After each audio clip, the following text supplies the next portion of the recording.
എല്ലാവർക്കും ഇൻസ്പയർഡ് സോഴ്സിന്റെ മറ്റൊരു വീഡിയോയിലേക്ക് സ്വാഗതം. ഇന്നത്തെ വീഡിയോയിൽ നമ്മൾ പങ്കുവയ്ക്കുന്ന വിഷയം എന്ന് പറയുന്നത് ഗമോഫോബിയാണ്.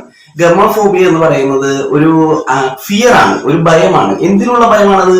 അതായത് ഒരു ലോങ് ടൈം റിലേഷൻ, കുറെ നാളത്തേക്ക് നീണ്ടു നിൽക്കുന്ന ഒരു റിലേഷൻഷിപ്പിലേക്ക് എൻറ്റർ ചെയ്യാനുള്ള ഒരു ഭയം. അപ്പൊ കുറെ നാളത്തേക്ക് നീണ്ടു നിൽക്കുന്ന ഒരു റിലേഷൻഷിപ്പ് എന്ന് പറയുമ്പോൾ നമ്മുടെ ഇന്ത്യൻ കൾച്ചറിൽ നമുക്ക് ഓർമ്മ വരിക വിവാഹത്തെയാണ്. അപ്പോൾ വിവാഹത്തിലേക്ക് പ്രവേശിക്കാനായിട്ടുള്ള ഒരു കാര്യം എല്ലാ വ്യക്തികളും ചെയ്യേണ്ടതാണ്. കാരണം എന്ന് വെച്ച് കഴിഞ്ഞാൽ നമ്മുടെ സമൂഹത്തിൽ വിവാഹം ഒഴിച്ചുകൂട്ടാത്ത ഒരു ഘടകമാണ്.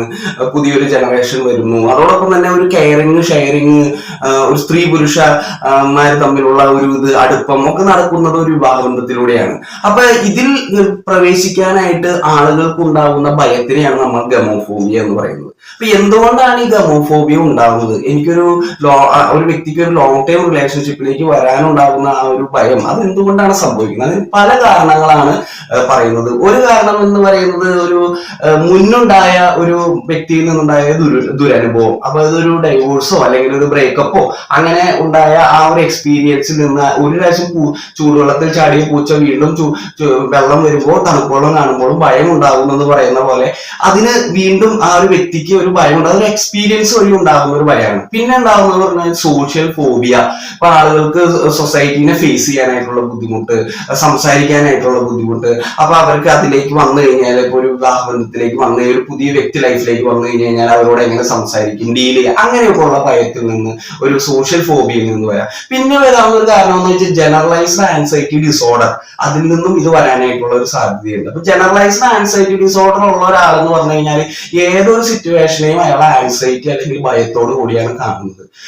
ആൻസൈറ്റി എന്ന് പറഞ്ഞ ഒരു ആന്റിസിപ്പേറ്റഡ് ഫിയർ ആണ്. ഇന്നത് സംഭവിക്കുമെന്നും അകാരണമായിട്ട് മനസ്സിൽ ചിന്തിച്ചുകൊണ്ടിരിക്കുന്ന ഒരു അവസ്ഥ. ഒരു ചെറിയ കാര്യത്തിന് പോലും അവര് അപ്പൊ അതുകൊണ്ട് തന്നെ മാരേജിലേക്ക് വരാനായിട്ടും അവര് അവിടെ ഭയപ്പെടുന്നുണ്ട്. അപ്പൊ അതൊരു കാരണമാണ് ജനറലൈസ്ഡ് ആൻസൈറ്റി ഡിസോർഡർ. പിന്നെ ഒരു വ്യക്തി ഇപ്പൊ കുറെ കാലത്തോളം ഒരു ഇങ്ങനെ ജനറലൈസ്ഡ് ആൻസൈറ്റി ഡിസോർഡറോ അങ്ങനെയുള്ള ഫോബിയാസ് ഉള്ള ഒരാളുടെ കൂടെ ജീവിച്ചിട്ടുണ്ടെങ്കിൽ അതുവഴിയും ആ വ്യക്തിക്ക് അത് വരാനായിട്ടുള്ള ഒരു സാധ്യതയുണ്ട്. അപ്പൊ ഈ കാരണങ്ങൾ കൊണ്ടൊക്കെ ഇത് വരാനായിട്ടുള്ള സാധ്യതയുണ്ട്. പിന്നെ പാസ്റ്റ് എക്സ്പീരിയൻസുകൾ ഒക്കെ വഴി ഒരു വ്യക്തിക്ക് ഗമോഫോബിയ അല്ലെങ്കിൽ ലോങ് ടൈം റിലേഷനിലേക്ക് വരാനായിട്ടുള്ള ബുദ്ധിമുട്ടുകൾ കാണാനായിട്ട് സാധിക്കും. അപ്പൊ ഇത് എങ്ങനെ നമുക്കത് ട്രീറ്റ് ചെയ്യാം, അല്ലെങ്കിൽ എങ്ങനെ അതിനെ മറികടക്കാം, അല്ലെങ്കിൽ വ്യക്തിക്ക് എങ്ങനെ ഇതിൽ നിന്ന് മറികടക്കാം എന്നുള്ളതിന് ഒരു വ്യക്തമായിട്ടുള്ള എക്സാമ്പിൾ എന്ന് പറഞ്ഞു കഴിഞ്ഞാൽ ഇതിനെ കുറിച്ച് അവെയർ ആവുക എന്നുള്ളത് തന്നെയാണ്.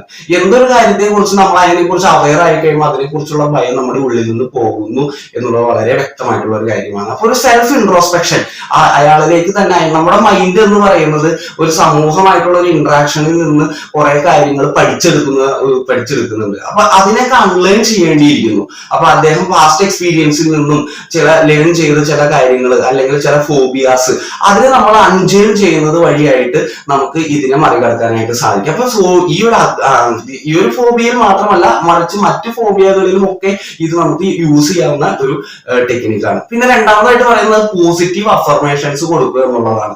നമ്മുടെ മൈൻഡിലുള്ള ചില കൺസെപ്റ്റുകൾ നമ്മൾ ഓൾറെഡി എഴുതിയെടുത്ത ചില സ്കീമുകൾ, ചില റിട്ടൺ ഫോർമാറ്റുകളെ മാറ്റിയെടുത്ത് നമുക്ക് എങ്ങനെ പോസിറ്റീവ് അഫർമേഷൻസ് കൊടുത്ത് മാറ്റിയെടുക്കാനായിട്ട് സാധിക്കും.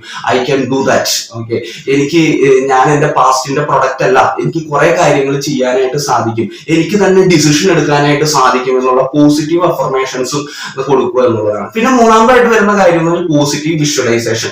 നമ്മളെ തന്നെ ഒരു സക്സസ്ഫുൾ വ്യക്തിയായിട്ട് എന്ന് നമ്മൾ സങ്കല്പിക്കുന്നത് വഴി നമ്മുടെ മൈൻഡിലും ബോഡിയിലും മാറ്റങ്ങൾ സംഭവിക്കുകയും നമ്മുടെ വ്യക്തിത്വത്തെ തന്നെ അത് കുറേയധികം ഇൻഫ്ലുവൻസ് ചെയ്യുകയൊക്കെ ചെയ്യുന്നുണ്ട്. അതിനുള്ള വളരെയധികം തെളിവുകൾ നമുക്ക് ഹിസ്റ്ററിയിൽ കാണാനായിട്ട് സാധിക്കും. അപ്പൊ ഈ വിധത്തിലുള്ള ടെക്നിക്കുകളിലൂടെ നമുക്ക് ഇതിനെ ഓവർകം ചെയ്യാനും നല്ലൊരു ജീവിതത്തിലേക്ക് കടന്നു വരാനും നമുക്ക് സാധിക്കും. Thank you dear.